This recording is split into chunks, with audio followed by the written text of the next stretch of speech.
Okay, we are going to make the macadamia cream base. This is going to make a delicious nut cheese, a spicy nacho cheese. It's also going to be the creamy yogurt-like base for our tzatziki, which is a Greek dill sauce. Now, we want to start with our macadamia nuts. We have 2 cups of macadamia nuts that have been soaked overnight. Now, that should provide a fair amount of liquid from soaking, but of course, we're going to need a little bit more. We want to start to add the liquid here by adding the lemon juice. We want 3 to 5 tablespoons of lemon juice, so I'm going to go ahead and start with 3. And if we need more, we can always add more.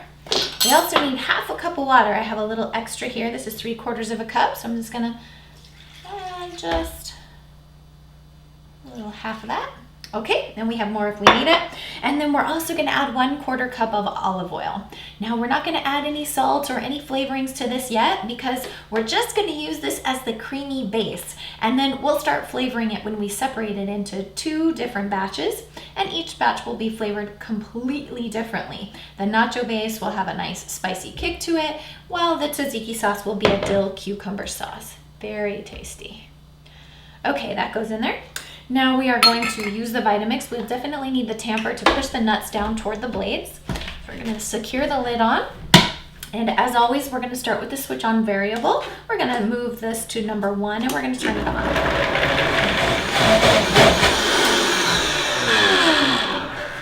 Okay, I can see that this is going to need a little bit more liquid. So I'm going to go ahead and add the remaining 2 tablespoons of lemon. And that ought to do it, but if we need, we can always add a little bit more water as well.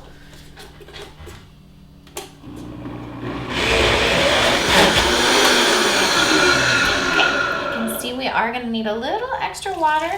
So I'm going to add a little water and just a little more olive oil as well. There's no sense in working this too hard here because you don't need a really thick consistency on this. One acts as a yogurt and one acts as a thinned cheese, so you don't need to work too hard on this. If you need more fluid, just add it in. It's going to come out delicious.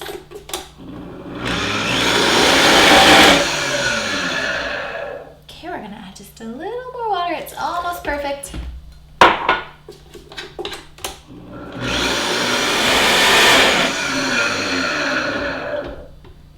Okay, I'm going to test this for consistency. Oh, that's really good. Okay. I would say that this would need just a tiny bit more lemon because I want it to have a nice little bit of tang. I don't have much more in there, so.